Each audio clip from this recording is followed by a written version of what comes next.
Welcome to Land Speed Legends, a podcast talking to the men, the women, the legends that make land speed racing great. Discover the stories of these ordinary people whose passion for land speed racing has made them legendary. And now, here's your host, the Bonneville Belle, the High Boy Honey, the Salt Princess, Allison Volk Dean. Welcome to Land Speed Legends. Sitting with me today is the man, the myth, the legendary Shiftin' Shane Dean, the Gear Jammer. Shane's first year at the Salt was in 2008. He came out with his girlfriend, now wife, who happens to be me. It didn't take long for him to catch the bug, and in 2012, Shane and his dad, Ron Dean, bought a 1984 C4 Corvette. Shane set a record in 2018 and gained entrance into the Bonneville 200-mile-an-hour club. Since then, and with Shane's hard work, the car has put 3 other people in the Bonneville 200-mile-per-hour club. Hang on, this is going to be as gratifying as finally getting that car through inspection. Okay, welcome to Land Speed Legends, my sweet hubby. That was a great introduction. Thank you very much. You're welcome. All right, well, we can just go ahead and start talking about how you got into the Salt Flats and land speed racing. What was your first introduction into racing? So I've always kind of liked motors and stuff. And I'm a Wasatch Front guy, so we motorcycles and dirt bikes and snowmobiles and all that. And living here my whole life, I have never gone out to Bonneville. And over the years, my dad would go out there every so often. He'd always invite me out there in my teenage years, but I never did it. And then when I started dating you, I remember Googling you, like when we first started dating. And I was like, there's a lot going on out there. And so it was I went out there. You invited me out there. I remember I drove an old motorhome out there. I remember. Judy wouldn't let us anywhere near each other.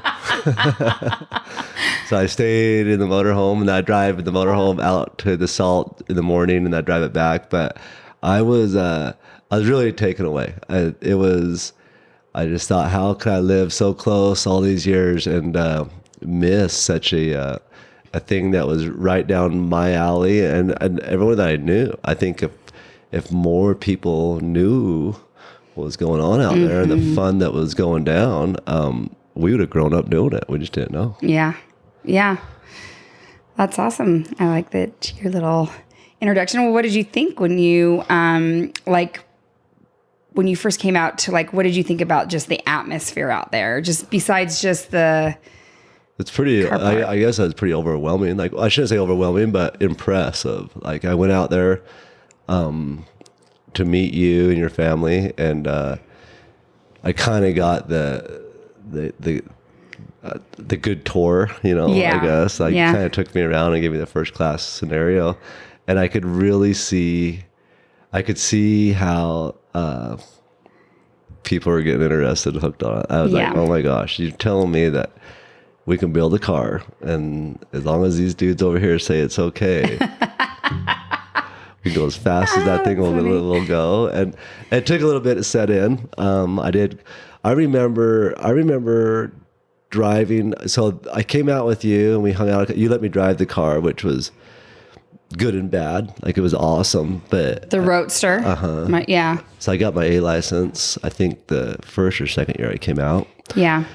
And it was bittersweet because of all the boys. Yeah. And they kind of just handed, you're dating Larry's daughter, huh? Well, let's just step out of the way.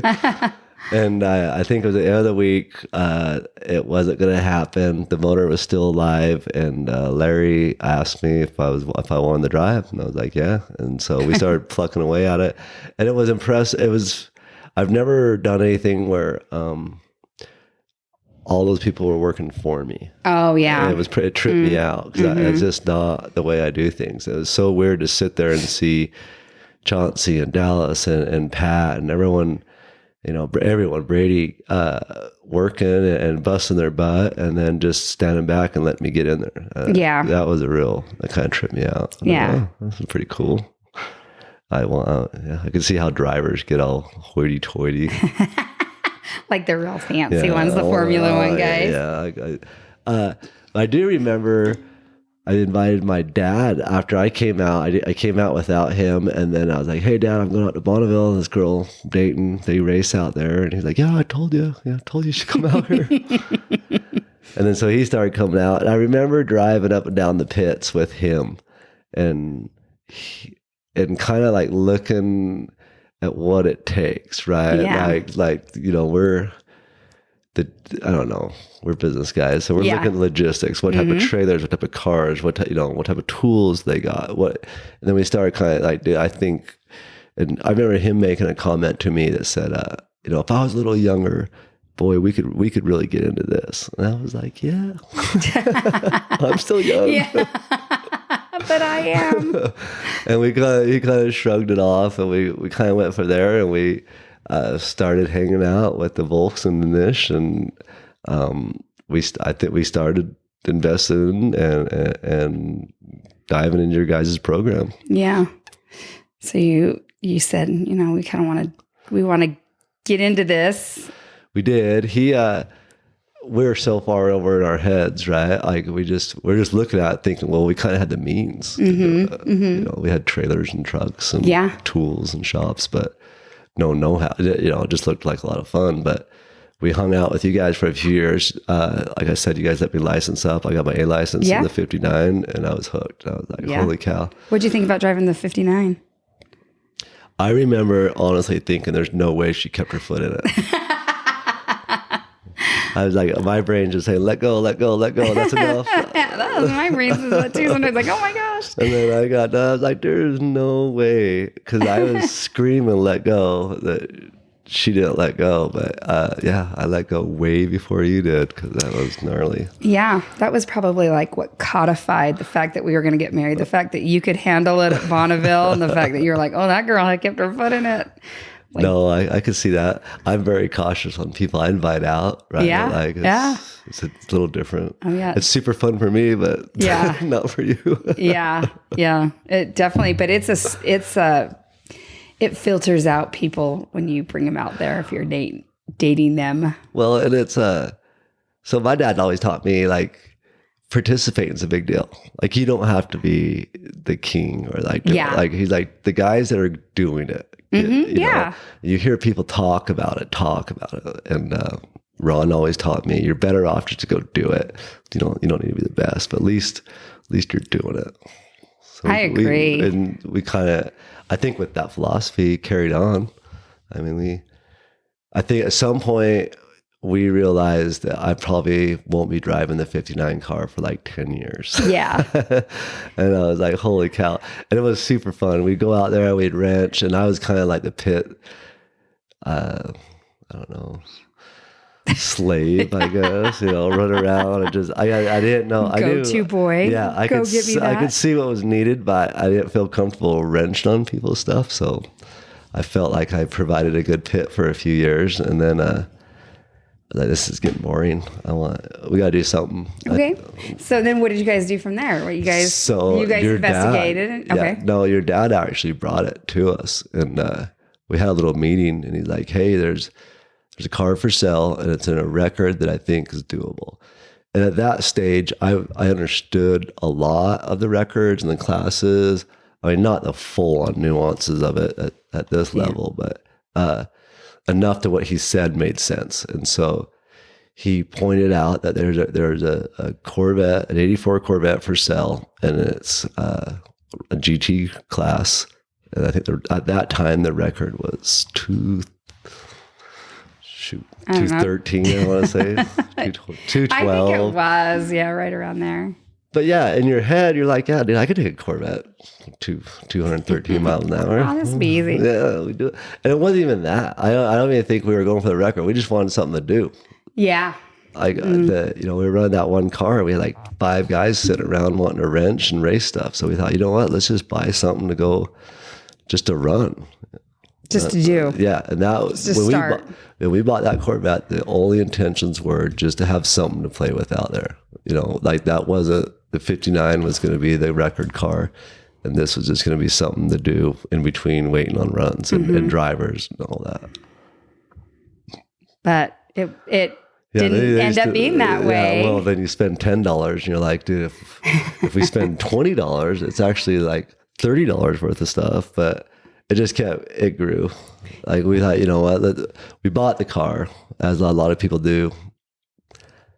I don't know if I'd ever recommend anybody buying a used salt car. Like that is just, why? Especially sight unseen. I've seen it go down a couple of times and no one came out ahead. Like, because unless you strip your car down every year, I'm talking like strip it down, even a production car. Yeah. Take it completely apart, even if it's fine. If you don't take it completely apart, it's deteriorating like so fast in areas that you don't see it. So we bought that car and it was, we didn't get ripped off, but it was a car and he stayed what it was. But what I know now, I would, first of all, I'd never take a production car and try and make a race car, but you better go look at it and see it and look at it tight, because the salt is so vicious on that rust. I see, yeah. And we got it. We kind of like, and it was going to suit what we wanted. It was something that would pass inspection and then we could run it down the track. Yeah. But then you're looking at the hours you got to put into it. If you're going to put those hours into it, I want to put some money into it, make it right. Yeah. And then it just grows and grows and grows. And next thing you know, you're all in. So what did you guys do to the car? Like what were some of the things? So we first bought it. I remember we rolled it out and I knew right away it was going to need a lot of work. You're like, ooh. And we did. We started tearing into it. And the previous driver was very small. And let's back up. We had just gotten married and like we're starting to have kids. So it was like, when did you get that car? 2012? Yeah. So we got married in 2010, and that's when Nash was born, was 2012. So we had like a baby, and then another one in a year later. So it was like a lot going on. Right. And it was a turnkey. I was buying a salt car at past inspection. We're just going to go run it, right? Like it wasn't going to be, we're just something to do. Yeah. But you start putting your blood, sweat, and tears into it, and you want it to be better. Like it's hard to put all that effort into it and be like, oh yeah, it's just for fun. I shouldn't say that, but it was. No, and I saw that it in makes my dad's sense. eyes too. Like, well, I'll tell you what happened. We went. We started talking to Tom Birkland. there's the... and he highly advised that if you're going to take a production car over 200, you should put it in the wind tunnel. And we took his advice and we stuck it in the wind tunnel, and he was absolutely right. Like if you're going to take that car over 200, you better settle it down. Like it wasn't very happy. What were some of the issues? Lift. Yeah. Lots of lift. Everywhere. Front end, rear end. I was going to say where, but. No, and he, so we did. We went through that process of the wind tunnel and realized that we wanted to be safe. Like I wasn't, at that stage, I wasn't out to conquer the world. New little family and just wanted a good, safe car. And I thought when you first go out there, like, oh, I'll drive anybody's car. Give me a car. I'll go fast. Yeah. Give me a car. I'll drive it fast, which is just pure ignorance. Yeah. And it takes experience. And then now I'm like, yeah, I ain't driving that guy's car. No, I can't believe that guy's driving that car. Hell no, I ain't driving that car. But yeah, I mean, if you would have picked me out of the crowd my first year out there, I would have stepped in any car and gone as fast as that thing would go. Yeah. Right? Like just ignorance is bliss. And then, we had that car and we stuck it in the wind tunnel, and Tom was right. If you're going to take it over 200, you better get your ducks in a row. You're going to get yourself in trouble. And so we did. We took that data and we came back and looked at what we could do. Running production again at Bonneville is a nightmare. Oxymoron. Yeah. Like take this car and you can't change anything, but you got to go faster than anybody else. Like, it's super brutal. So, so you get it built, right? You get things. Yeah. So we got out of the wind tunnel. We went through the changes. We took it out. I mean, is there anything significant in there between like the wind tunnel? I mean, anything that you...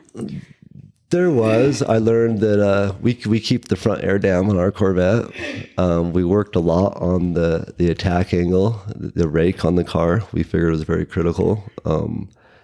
You can turn the rear end up 3/4 of an inch and gain a bunch of downforce and rob a bunch of horsepower.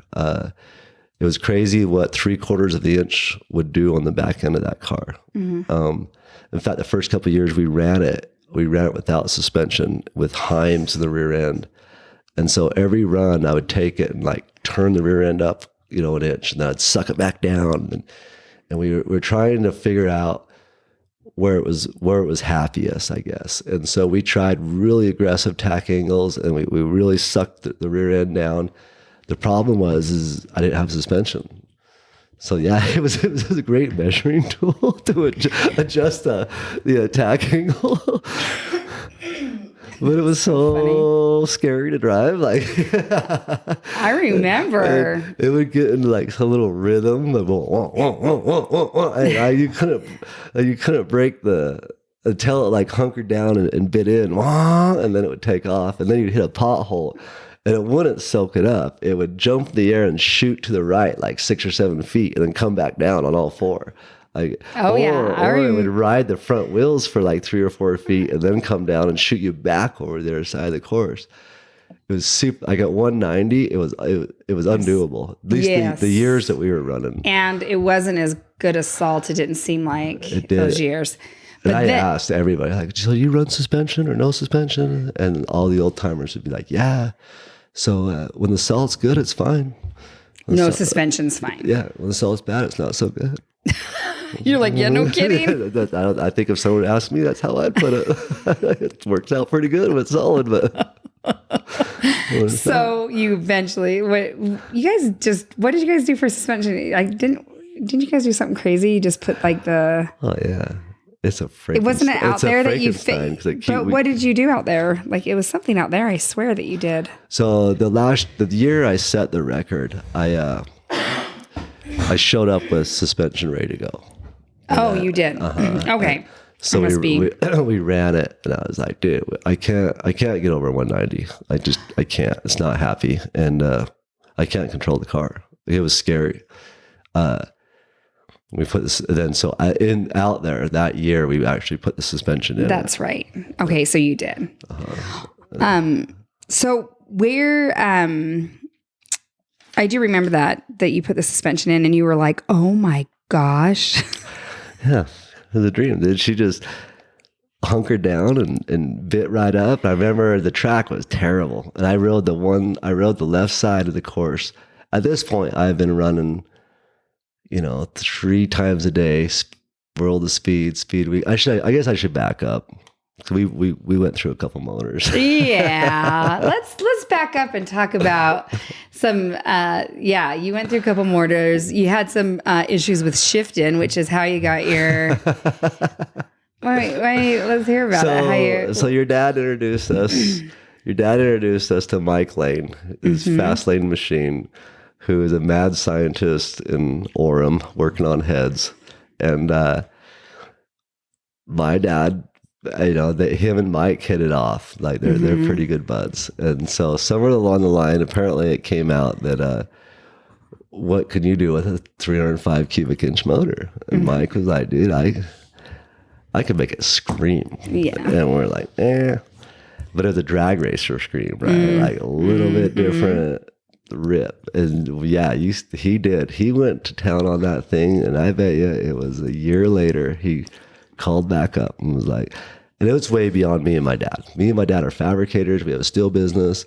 You want to build something, I can build it, right? But the motors was, if you want to run a 2-stroke, we can sit down and have a conversation. And this is back then. I could actually talk to you now. Yeah. But 10 years ago, it was, so we kind of just turned Mike loose, and he built, a little 304 cubic inch small block Chevy, single 4-wheeler carburetor, and I won't get into all the details because it is literally a science project, but it's turning 715 on the dyno. Yeah. So once we saw the numbers, we're like, oh shit, yeah, like, dude, Let's do this. Let's do this, dude. It's all like Donkey Kong. So we took it out there. We were so excited, dude. We had so much horsepower. Teeny little motor. I could almost pick this thing up, right? And it was gonna just naturally aspirate it. It just was hungry, and we took it out there. And I remember going through tech, building the car. Made it through tech. I was so happy. And one older fella says, "Yeah, these fiberglass bodies, once they start on fire, we can't put them out. They just burn." And I'm just looking at them like, huh? And it was a test and tune, right? So like you were literally in line like 15 minutes later. And then I was going down the track like 20 minutes later, and the cockpit filled up with smoke. I was first time down the track. I mean, couldn't even see. Like my whole ventilation system was a failure. Help me! Like yeah, no, like it was sucking in smoke and not exiting smoke. You were Ricky Ricky Bobby in there. Well, I remember looking at my little air vent, thinking like that thing doesn't work at all. Like I need to move that. But meanwhile, I'm just thinking I'm on fire, and I was, and and you were, yeah. And I had this, I had like the speed shifter in it. And I remember putting it in there. There was no room for the linkage, and it was like good enough. It was good enough if everything worked out. But if you were in trouble and had to get back into neutral, like it was kind of bottoming out, like it was jamming into the side of the tunnel. Mm-hmm. And I was like, oh yeah, we're going. And I remember that, bam, oh my gosh, I'm on fire. And then trying to find neutral, like I pulled that little speed shifter in, and I couldn't find neutral. I couldn't, and all I kept thinking, and if it was up to me, I would just dealt with it. All I heard was, "Oh yeah, we can't put it out. We can't." And then the whole time I'm thinking, "Oh, this thing is, it's getting hotter. It's getting hotter. The flames are growing. Their flames are growing. Like, okay, Shane, give up. Like, you can't get a neutral." And so I let the clutch out. Oh my! Kaboom! Lord. Oh, kaboom! Like it threw the rod literally right out of the custom built oil pan. Like it was a perfect hole. And I remember I got out because I turned, right. So all hell breaks loose. Everyone comes flying up on me. I was in the push truck. I remember like, oh my gosh. He's on fire. I know. And I've seen a lot. And I was like, oh. And I remember thinking, okay, I'm fine. But I hopped out, looked underneath the car. And it was just a steady half-inch stream of oil. Just oh, man. That's not good. So that was a 5-year project. Oh, yeah. Mike spent a year in the motor. We spent we rebuilt the whole car. Like I said, that guy was short. So we went through the whole car. And it was over in 1.5 miles. Wah, wah, wah. We thought we had it all figured out. Oh, yeah, we got some power. Yeah. Yeah, it was until I back up on the car a little bit. We took that car, we went through it. I rebuilt the whole thing, bumper to bumper. Just redid. Yeah. We just at that point we're like, you know what, if you're gonna do this, we're gonna do that, and we just went bumper to bumper. So I took out the independent Corvette suspension. We put a Ford 9-inch in it. There's so much still. I think we're weighing 5,500 pounds. On 304 cubic inches. But I was playing the safe side. I thought once I run out of power, and the car's not doing it, then we'll start pulling the weight. But I remember there was one time where it was like guys were unsure whether you wanted to put like this extra like part of your roll cage in, and I was like, I'm gonna call your mom if you don't do it.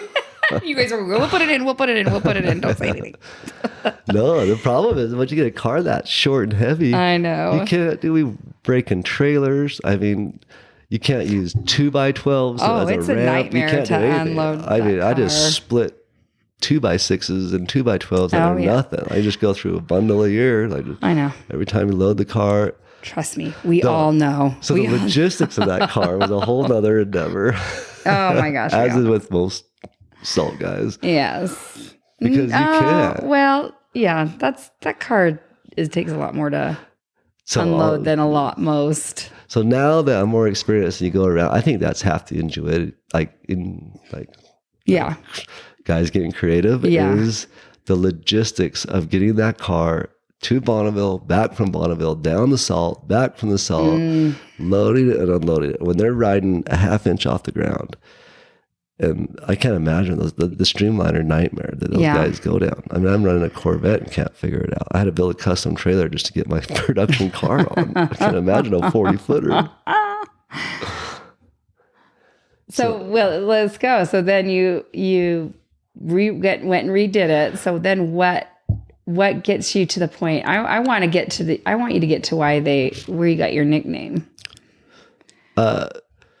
So I took that shifter out. I told those guys, I was like, dude, I understand the advantage to what we're dealing with here, but I need to find neutral.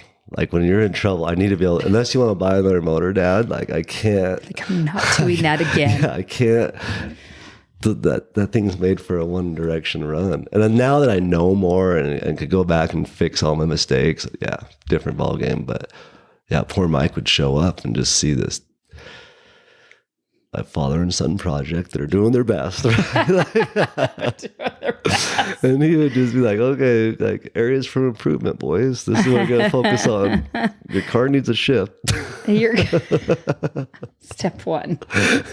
But, so I took that shifter out. I just said, give me an H pattern until we get this thing figured out. Right now it's squirrely. It bounces. We got, I need to be able to get in and out of gear and pop in the neutral and the run's going south. So we did. We put just a regular H pattern transmission in it. It runs a 5-speed. We run a G-force. We run 1-to-1 on our 5th gear. But the way you sit in that Corvette to make it all fit, this is something that I've learned too, building this car. Driver comfort actually is important and ergonomics. Yeah, a little. Yeah, I didn't care, right? Like there were so many other problems to deal with. I didn't worry about the driver. Turns out it's actually really important, especially if you're not comfortable and things aren't right. You're starting behind the curve. And there's just that many more things to deal with. You got too many problems out there. You need to eliminate that. That's something that you can eliminate. And you need to eliminate it, and I didn't. So you were sitting at about a 20-degree angle, different than where your transmission in the car was. Like it was just in order to get all the pedals in there and the seat, the roll cage.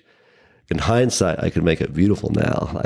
I learned all the mistakes, but the way it's set up now, you're a little cockeyed. So if you're in second gear and you want to bring it into, let's say you're in first and you go second, third, and then you want to come back to fourth, you would bring it back into second. Like that, like to pull back would bring it back into you because you're cockeyed to the shifter. And it was actually brutal. In fact, it was Jeff Nish that finally sat me down. He's like, dude, just turn your hand around or pop it in the neutral, palm it right in the neutral, turn your hand around and then pull it back. That way you're not palming it towards you. You're pulling it straight back. Oh yeah. I mean, I caught hell in the pits. And dude, I grew up. You were practicing in there. I mean, I'm not a moron. I've driven stick shifts my whole life, but when it's on like Donkey Kong and you're grabbing gears, the natural movement was to pull it towards you, and that got you in trouble. Right. And there's so much going on, and it's so intense. And just to I think you would go to your natural tendency just to pull it. Yeah, just pull it. Mean, I'm pulling it back. You wouldn't even think about that while you're driving. And so I literally had to sit there and figure out a routine for my shift pattern. Otherwise, we were grinding gears. That was some shifting action. Some shifting, shaking, gear jammer action. But it was. I ground gears, but I worked through it. We got it figured out, but it was. You sat there for a while in your car, going through it. I did. I've got 0 race driving experience, and you had no shame. You're like, I don't care. I needed help, and Jeff came over and he showed me a few pointers, and it changed it turned the whole thing around. Got back in that car and drove it like a bat out of hell. Nice. Yeah. And we did. We put the suspension in it, and it hunkered down, and it punched out a record. And we got right back in line the next day. And I remember that run I went down, hugging. The course was so bad, And I made so many runs, I was comfortable in the car. So I was like, dude, I'm going to ride this thing literally on the edge of the course. I'm getting over here where nobody's going down. And I remember seeing some of those cones come by, like, oh yeah, like this may hit me, it may not. Like, there's not a whole lot you can do, right? You're kind of edging away, but you're like, I mean, we're talking within inches, but it hooked up and she went real good. And I was like, oh, we're starting to get her figured out now. Yeah, you guys got it dialed in pretty good after that, it seems like. Because so then you get in the 2 Club. Let's before that we get into talk about other things you got, other records you got in that car. I remember the day I broke that record. Do you remember the argument we had? Oh, yeah. Because I was going down the track and it was already a shit show, right? Like just kids and families and stuff going south. Like I think we're probably 2/3 through the week, right? So we're probably running it pretty ragged at that edge. You know, you're after. Oh yeah, there's definitely some family fights that go down at the Salt Flats. 2-month bender of thrashing. You know? So you're down to the nitty gritty of that stage, and I had a lot of issues, and I was heading down the starting line. You're like, you gonna take Nash? No, Wyatt wanted to go with you. It was Wyatt, and he wanted to go with you really bad. And I was like, yeah. So you're like, no. And then I was like, oh yeah. So I was like, babe, I got a lot going on right now. You know, like, so I took off, but I remember we were heading down like the return road, and Mike Lane's like, I think your wife's honking behind us. And then so we stop and you get out of the car, you're just like, you take yourself. My dad took me to the starting line every time he went. And I was just like, oh my gosh. But it worked because I think that was a qualifying run. And you qualified. It was. Not that that's a good recipe. It's like there's enough stress. Big fight. Fight with your wife without kids on the starting line. That's so funny. I remember. I think your wife's following me. Oh my gosh. Okay, yeah, we've just come a long way since then. Just Storm and Norman just coming up there.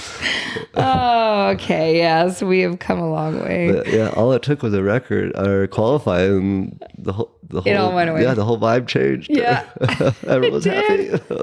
That's so funny. Oh, you're making me cry. Oh, so yeah. What when you got in the club? What did you do? What were you thinking? What was going through your head? I was pretty wore out. To be honest with you. Yeah. It was a 5-year run. Anybody I think that's gone after a record understand. Like you can willy-nilly it till you're blue in the face. You got to commit, and it's like Dan Warner said, it's a lifestyle. Yeah. I mean, you cannot if you're gonna chase one of these records, as you know, it's a financial and time commitment, much more than you anticipate. Mm-hmm. So by the end of Speed Week, you are done. I mean, you're broke. Your body's starting to get sick. You're breaking down physically. Like because it's the weeks leading up to it, and the months leading up to it. But really, those last weeks are intense. Yeah, because you're burning all night. So to be honest with you, I was happy to be done. It was like when people had talked to me about it, I was like, well, you talked to a mountain climber. It's not fun climbing that mountain. Like it's fun driving a little bit. Well, I mean, it's fun driving. It is, but to me, but the thrashing and stuff, it's such a lifestyle and endeavor that it's not fun till I'm done. You know, like and I look back, I'm like, yeah, that was cool. That was cool. You talk to me in the middle of it. Nope, I'm not having very much fun. Your wife's chasing you down the return road. No, but you did good, and you went after it. You got it, and then you got that car kind of dialed in, and so then you guys get. Okay, so you get Chauncey in, right? So. We finally got it. The car got dialed in. There was tons more potential behind it. I did my record at 2:16, .960 was the average, which was nowhere near what we knew what the potential was, especially with the motor. The motor had more RPMs, it had more tuning, and we could see it. The data was there. And so I needed more help though in the car. I couldn't keep doing it. So Chauncey, I think at the time was he driving the 59? I don't think he was. He was in line. So I'm not sure of all the details. I think he was in line on the 59, and he was like a couple seats back. Yeah. And he was like, dude, I want to drive. What would it take? Yeah, he came to me. He's like, yeah, I want a red hat. Well, what would it take for me to drive your car? And I was like, yeah, I need help. I'm happy to hear it. I'll tell you what it takes. It takes about 4 to 10 hours a week. Now till Speed Week. Yeah. So if you're in, let's do it. He was.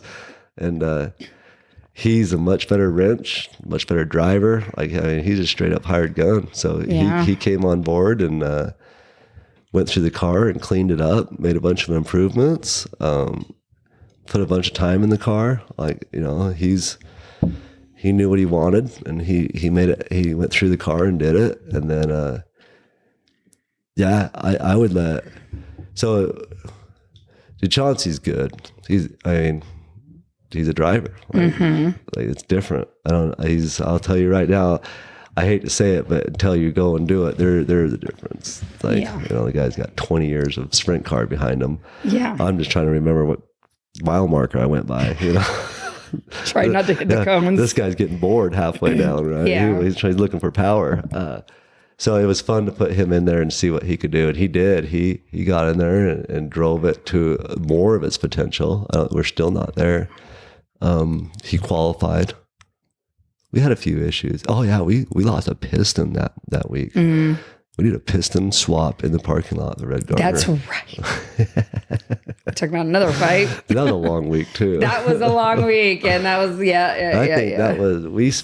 I think that week we spent 2 or 3 all-nighters. One night we did a full-on. We swapped a piston, cut the rings, did everything. Yeah. In the parking lot of the hotel, got it put back together. He's qualified, got contested. Over a parachute mount. And that's right. And then you guys were like, you know what? Yeah, because in order to hear the qualification play out, you're talking 30 or 60 days. Yeah. The salt was good. The weather was in play. I'm not going to wait 60 days for a bunch of people to sit around and get political. So we all right, we'll just pull it out of impound. And because it was contested. And rightfully so. There might have been, there was an argument to it, as with everything. Yeah. So, do I feel it was legit? Yeah. But do I shame the guy that called? No. You feel like the parachute mount was legit, but you're like, I don't blame him for questioning it. Right. I'm pushing it, and that's the idea from what's been taught to me, at least. Yeah. Well, you're kind of just on the edge there of everything. We didn't want to wait for the decision. We figured the motor was in good shape. The conditions were there. We're not going to wait around. So we brought it back to the parking lot that next night and fabricated a brand new parachute mount in the parking lot. Yeah. And then took it back. We're talking, bring the trailers off the salt both nights, all the tools, set everything back up in the parking lot, wrench all night, which is fine for one night. But by the end of the second night, you're getting punchy, right? And you're dealing with serious business, and you're seeing triple. But we did. We built the parachute mount and went back out there. And at that point, we're like, because we hunt for red hats, right? Yeah. So we don't blow it out of the record. Don't really know. Just bump it. But I remember looking at Chauncey, and I was like, dude, rate this. Let's prove a point. Yeah, we're gonna make a point. Yeah, that wasn't performance enhancing. That was pure safety. But we'll show them performance, And he did. I think he bumped it 10, 15 miles an hour. So the car went. On 304 cubic inches, single carburetor, it went 237 on that run. And that was the fastest it's gone to date. Ooh. Yeah. It was pretty What exciting. was that class again? So that would have been the D modified GT. Okay. That was DGT. Oh, D. Yeah, that's right. DGT. So then, okay. Then all hell broke loose. Yes. And then so you guys end up being in the D modified. Yep. So there's a whole new class basically created. Following year, new class is created, modified GT, because we ran SB2 heads. There's an argument there on being GM. It's a GM manufactured head, but the port exhaust configuration isn't the same. So there's some gray area there. So they finally just said, you know what, we'll make a new class. And so now with that motor, we're running the modified GT class, which actually is a better, if you're going to go over 230 in that car, you need to be running modified. Yeah. I mean, unless you want to make a 7,000 pound car. You can't run that. I'm not going to say can't, because guys are, I mean, Rick just went 300 in his Corvette. So, yeah. But to take a production car and start bumping over 200, I would rather run modified, because all those, they're yes, it streamlines stuff, but it's safety, right? Like it settles the car down. It makes it slipperier, makes it safer by being able to do those modifications. So yeah, so and so you end up in this class for now, at least. So then we decided to get my dad in the club. I think at the time my dad was 76 and not a race car driver. Loves the sport, loves doing it, has been financially backing it, our operation, and then. So me and Mike Lane kind of got together and we're like, is this something we think we could pull off? And we figured we could. And so we got Ron. We like, let's do it. Let's have my dad drive. And so looking back at it, I could have made that whole experience a lot better though for my dad. It was Why do you think you could have made it better?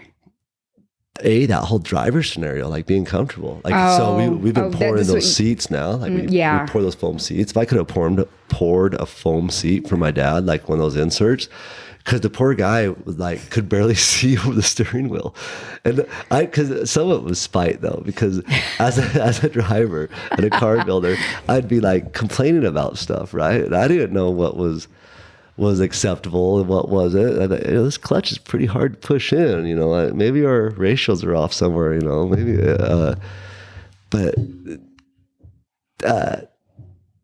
so yes. And of course I was always treated like just we got horsepower. Nothing else matters, we got a motor. Yeah, just put your foot in this. We got a lot of money tied up. You can't let go. You got to keep your foot in it. But if I could go back, I could have set him up way better. I could have had him, to where he could see comfortably and do it. But he did a good job. It's pretty impressive. It took a couple of years. He has a bad hip, so the first couple of runs down, he'd ride the clutch. Yeah. But he didn't know. Like he's trying to lift his leg off of it. But you have a 3-pedal homemade clutch system stuck in a Corvette that wasn't designed for it, and it wasn't right. Like it's all cockeyed. And so his foot would kind of rest on the clutch. And so it wasn't working out. Once we kind of figured that out, and then again, he had the shifting issue. Yeah. Because he would, same thing, you go to grab it. And I kept trying to tell him, like, turn your palm around and then pull it back. Because if you just pull it back, you're going to jam it right back in a second. You're going to earn yourself a nickname. Yeah. So he did. He did, though. But he got it done. It was a rough go there for a little bit, but he didn't give up. And it's good to do. I mean, I think if you're going to be, because he is the full-on, the money guy and the backer, and I think he learned to respect. He respected it a lot more, and it changed. Yeah, he understood so much better. Yeah, like now, he's like, if you're not comfortable, don't do it.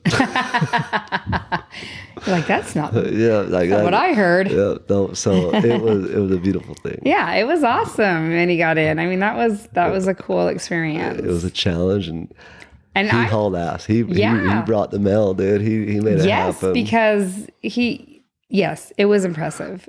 a lot of guys could have just been like, yeah, not for me. No, and it was. It got, you know. It was hard. Like bailing out for him was hard. So it was good. Well, that and the mistakes, right? So he's to come back as a driver and you got 5 guys that have been busting their butt for you and you made a mistake. It's hard. Yeah. It's hard to choke down. Yeah. But he did. He rode it all through and he stuck with it. Yeah. That's what, it was good. It was impressive. So then you guys kind of still have this more dialed in. So your brother wants to start kind of getting involved more, Taylor. Yeah, so the car's going faster and faster. It's getting safer and safer every year. I rebuild the whole car every year. Every year we do massive improvements, which lately has been safety stuff, which sucks as a car guy. You're all boring. Nothing to look forward to. Yeah. It's probably going to do what it did last year. It was a little safer. But so we got Taylor involved. I wanted Taylor involved. So me and my 2 brothers and my dad run a steel company together. We're fabricators. I needed more resources and money for the racing operation.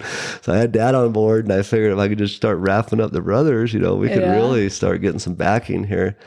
So sunk my teeth in on Taylor, and he was on board. He drove. He actually came out and drove the 59 first. Yeah, he did, to make sure he liked it all. And then I said, dude, I got a car that's going to set a record. I can pretty much, it's there. And so he did. We spent another winter. He worked the last winter with me. We redid the whole front end on it.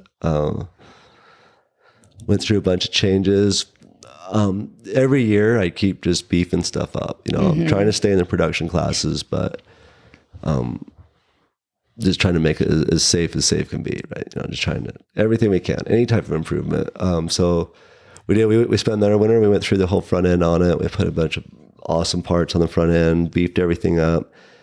Then he got in it.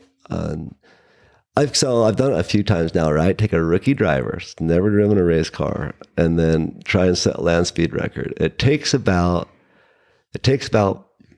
14 days. If you got luck, I was gonna say at the minimum. I mean, you can do it in 7. But I'm talking licensing up. Oh! Like if everything goes well, you can do it faster. But the experience I have, it takes an event to get the nuts and bolts worked out and get licensed up, and then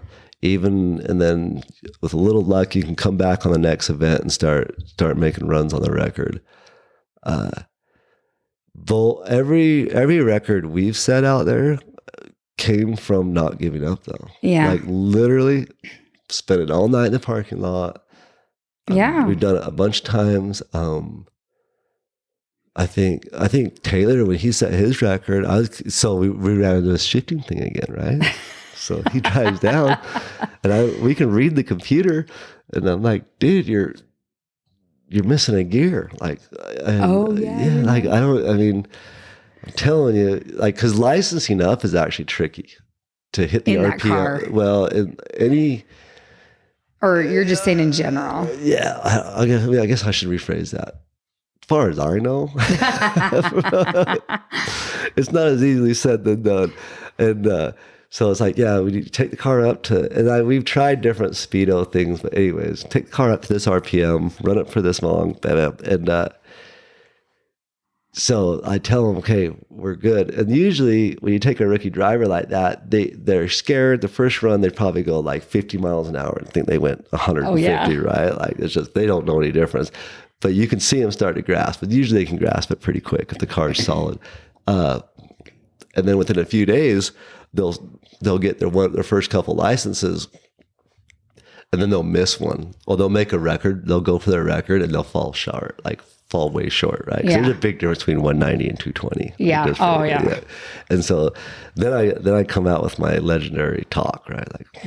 You got it down. This is a drag race. I know I've been freaking you out about safety and being cautious for the last 2 weeks. Well, tell you what, you need to drive this thing like you're trying to set a land speed record.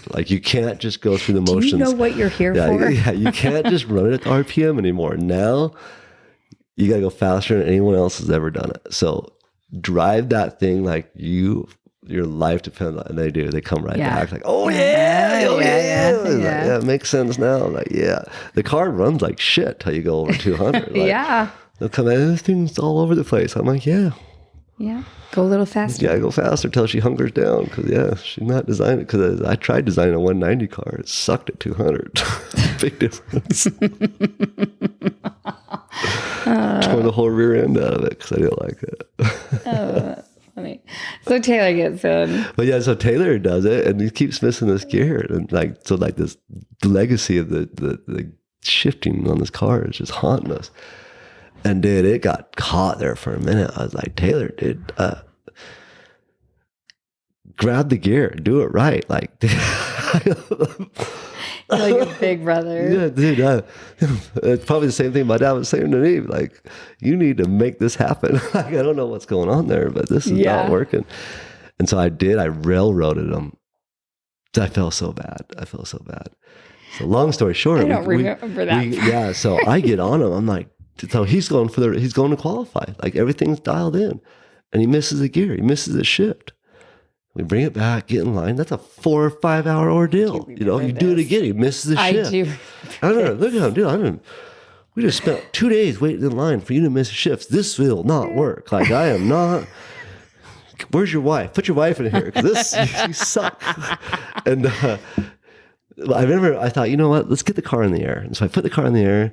I'm like, stick that thing in gear. He sticks it in gear.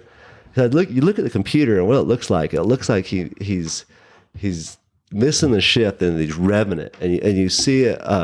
You see the RPM just spiking. Like zoom, zoom, zoom, and like, dude, you're not getting it into gear, or you're missing it. I don't know what's going on here, but that thing is just. And what it was, we didn't realize it, but we lost fourth gear. And so, so when I'm trying to get him to qualify for his last license, I need him at 4,000 RPMs.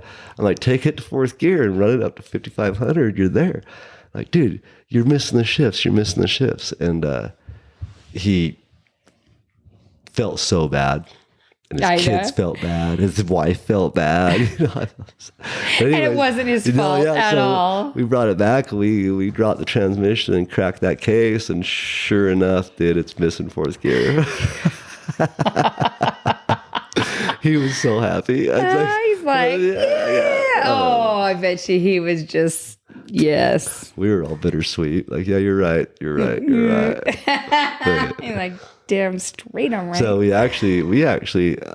we figured we could do it either way. So when I put my dad in the club, he missed third and fourth gear, and he kept missing it. Like, dude, grab a gear. At one time, I think I lost my. I did. So anyway, last time around, he put it in fifth gear and just let it eat. Yeah. I think he put it in fifth gear. He had it in fifth gear probably by the first mile marker. And then it just took like 3 miles to come up to RPMs. And then she just took off in her power band, and it got it done. So Taylor is trying to do it with skipping a gear now. Oh, dear. And so I was like, we took, it's a G-force. We cracked the case. I shouldn't say Mike kind of led the charge on it all. And luckily the gear that was broken wasn't one of the common gears or whatever. We were able to swap the gears around. So I just told Taylor, I was like, hey, so now you're starting off in third, right? So she's going to just dog, just let her eat, be careful with her, and then when she starts building ours, start driving her. So he did, he got in there and we pushed him off in third gear, and it just fell on its face for a little bit. And then he was able to get the RPMs pulled up on it, and then it started eating. And then you qualified. And came back and set the record. So that was a third red hat. Yeah. That's awesome. 4 red hats in that thing. It's pretty good. So I remember when I was building that car, you're like, yeah, you don't got any red hats? Yeah. I remember coming home bragging all the time. Like, oh yeah, we're doing this. I got this. And you're like, yeah, it ain't nothing until you got a hat. So mean. Oh, you were. You're like ruthless. Like, every little victory I had, you just shit on it. I'm like, so sorry. Like we qualify. Yeah, you don't. You're not in there yet. You don't have a record yet. You're only halfway. Halfway there. I was happy. Just it's like, do you celebrate like halfway through the marathon? Like, no. But so okay. Well, let's just really quick talk about some like what you guys are currently doing right now. We are trying to put Mandy in the club, right? Taylor's wife. Yeah. So to be honest with you, we were almost looking for drivers at this point. Don't get me wrong. Me and Chauncey want to go see what it'll do, but we want the red hats. Okay. Due to some kid difficulties in the podcast room, they came in and one of them cut off the power to the podcast system. So it might sound a little bit of a rough transition, but Shane, we were talking about you were hunting for red hats and you were kind of looking for a driver, and that's kind of where Mandy, Taylor's wife, comes into the picture.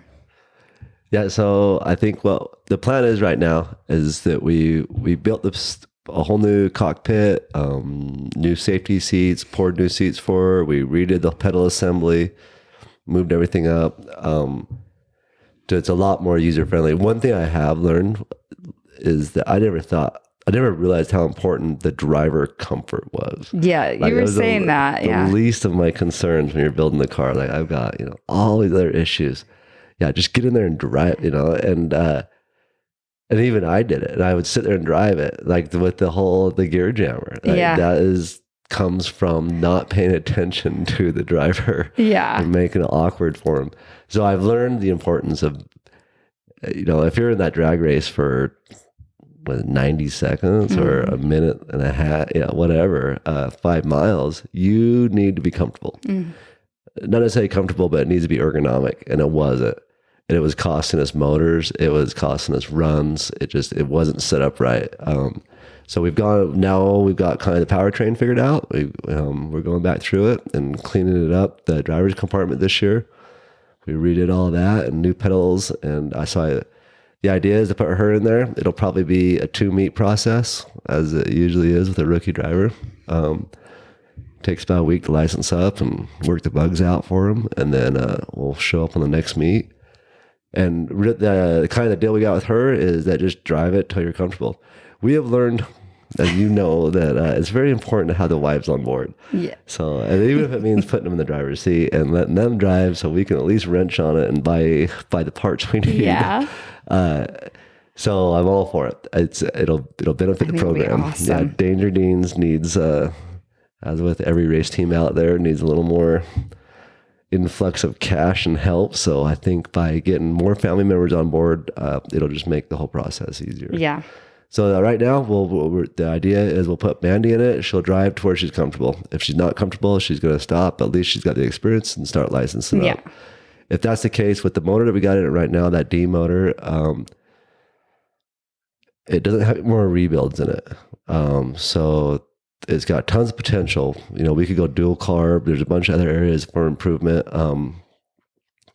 But if we blow it up again, we're going to fall. It's going to change the whole design of the motor. Like we can't sleeve it anymore. We can't open it up anymore. It'll change the stroke, change a bunch of stuff. So, but we had the B motor sitting on the rack that Brady got in the club in the 59. Yeah. And so we want to put that in there, but it's going to require a bunch of different changes, kind of. So I'd rather run this D motor till there's nothing left, or at least we maxed it out, which we haven't. It turns 94 right now. And I think with a little more gear tuning, we can maximize, a bunch more speed, because it's still pulling 5th gear. All the data shows, it's pulling right through to where we're shutting her down. Nice. So she's still pulling. Yeah. So we'll let her get in there and license up. If she wants to go for a record, we'll just keep going it. This summer, since that we rained out on this year, it's the first year that I'm actually a little bit of ahead. So I pulled the motor, fixed a couple oil leaks. We're sticking it. I stuffed it back in this week. Bought a 3D scanner. We're going to scan. We're going to scan ours. We're going to scan 59 inches. I'm done. Either way, technology's catching up. And so I've done wind tunnels. I've done virtual tunnels. I've done it all. Right now, you can scan your car, and I got different hood configurations. I've got different bumper configurations sitting on shelves. And you scan it with your phone? No. Is that what were you scanning it with? A scanner. Like you just have a scanner that comes in. No, so I've looked at a couple of them. If I buy it through Structural Steel, I need a little bit. I need a fancy one so we can take measurements on big stacks and stuff. But really, from what the research I've done, the car itself doesn't need that much of a high end scanner. But in order to justify it through Structural, I'm going to buy it through. So you can use it for that. Yeah. So I'll say, we can measure parts, and, reverse engineer. But I see so many benefits in what we're doing. Like, I mean, endless. We're going to put a front clip on there, and it'd be nice to go through, scan the car, sit down on the computer, and then button it up. And I've got to know those guys at the virtual stuff pretty good, so to where they're expecting, they know what's coming, and we can do it. And then, I mean, it's not perfect, but is the virtual stuff the program you put it through? Is that what you're saying? Okay. And I've done the real wind tunnel, I've done the virtual, and I'm kind of sixes on it. They both have advantages. The other system doesn't. But the virtual stuff's really cool. You can pick any part in the car and look at lift, look at drag, and they'll talk to you about it. They've worked with a bunch of Bonneville guys, so that's the goal right now. We're gonna throw the car back together, scan everything. I was lucky enough to have Tom down here a couple weeks ago. So when he was doing usually an interview, a half hour of Tom stopping by leads to about 24 months worth of work. So we're gonna head down. Which is hard because I kind of know what I wanted it to look like and then the designs I wanted and looked at different things. But Rick just went 300 in a Corvette, and so half of me wants to try my stuff, which is kind of hit or miss, usually miss. And half of me is like, why? Like, he's pretty much, I'm not going 300. Might as well just mimic what he's got going on, you know? And so I think I am. I'm sorry, Rick, but I think I'm going to copy the program. I thought through it hard. I really didn't want to. I was going to do my own, but... And Rick, you got to explain. I mean, there's another Corvette. He's a Corvette owner. Yeah, so Rick went 300 and... modified sport, but it was about as production as you can get. There you go. Standard wheelbase. All right. Gnarly. So that's your plans for the future for right now, the foreseeable to be honest future. With you, I'm tired of working on the Corvette. I want something different. What do you want? We bought that modified. Make it front Oh my load. gosh. I forgot about, oh my gosh, I totally forgot you guys had that. So we bought it off a guy back east, and it's I'm a fabricator, so I was able to look at it, and there was so much good work on it, and he was going to scrap it, so I shipped it back. Yeah. And it's been sitting in a Conex box for 5 years, but I think I want this little car we got right now is dialed. It's getting close to being dialed. What was it? A modified what? Like modified sport, but it's a C4 Corvette. Oh, okay. So you could have like a little twinner action. And so what we're talking is the Corvette we're running right now, I feel confident in it, and it's a solid car. We're not going anywhere near where I'm building the car to, so I think we should use that as like our little license up and just put a crate motor in it and let the teenagers and all the younger kids start. That's fun. Breaking stuff on it. And then I'd like to take that modified and make it front wheel drive, which Tom told me about years and years ago. And I was like, you're crazy. Yeah. But 10 years later, I'm like, that's exactly what I'm going to do. And we got the B motor that I'd like to run in the Corvette before I turn it over to just a lapper. Yeah. It'll be a good, solid, safe car. I think all the kids can grow up with it. They can run it. And then I think I'd like to take the B motor. I don't want to go that fast in our car until our kids are older. Either that or I want to build something new. But right now, I think we actually have an A motor we could work on. It's some pro stock motor that we bought. That guy is pretty close. We'll have to go through it, but turn it into LSR. But throw that in that modified. Chauncey said he'll drive it. Chauncey said he'll drive the Corvette at 300, and I don't want anything to do with any of that. Well, we go for it, Chauncey, but I'm going to stay here. But Well, yeah, I'm that'd be excited. cool. It's the That'd be first. It's cool. the first year that I'm not working on motors and like safety stuff. Yeah. And so we get to play at the aero again. That's and it's been fun. a long time since I've been able to go back through and button up the aero package. Yeah. We got the new transmission in it. Got rid of the shifting issues of the 1997 was plagued with. And so, yeah, we got a new Liberty in there. And I think it's going to jive pretty good. It's going to be fun. Yeah, there's good things for the future. Hopefully the salt's good, and it sounds like maybe letting it heal for this year was a good thing. And Well, we've done enough on enough conditions now. I've got different setups for that car. So it can be bad. yeah. I can't go set big dog records. Yeah. Like those guys, when it's bad and they can't do anything. But we're bouncing around the low 200s. So if it's slippery and wet and snotty, then we throw a little different spoiler package and front end on it. And as the salt's been hard the last couple of years, I've learned, I showed up there with all this prepared to drive down the roughest track in the world and realized, nope, take it all off. She's ready to go. Yeah. So I do now enough years out there, I can, depending on what the salt's doing, I'll start building the car that year, designed with a different setup for that condition. Yeah. Different gear ratios, different everything, depending on what the salt's doing. That's cool. A lot of work Shane puts into that car. Well, I think I built 5 cars out there, Oh, yeah. which every year I'm like, oh, I built a car, I'm done. Nope. Then we're like, oh, I built it all wrong. I got to do it again. Oh, we're a little closer, but we got to do it again. Oh. But yeah, so I built that same. I could walk out there right now and put together a couple Corvettes just in random shit that we made bad decisions on. Bad decisions and lots of time. Well, we're kind of getting towards the end. You did good. Was there anything else that you wanted to add? Anything? I don't. I think you pretty well covered it. I would like to do a special thanks. Oh, okay. Let's hear it. I'd like to thank you. I know our couches suck, but all those new tools down there are really making us go fast. I want to thank my dad, Ron Dean, and of course Mike and Larry down at Fast Lane Machine, the Nish family, the Filler brothers, the Berklands.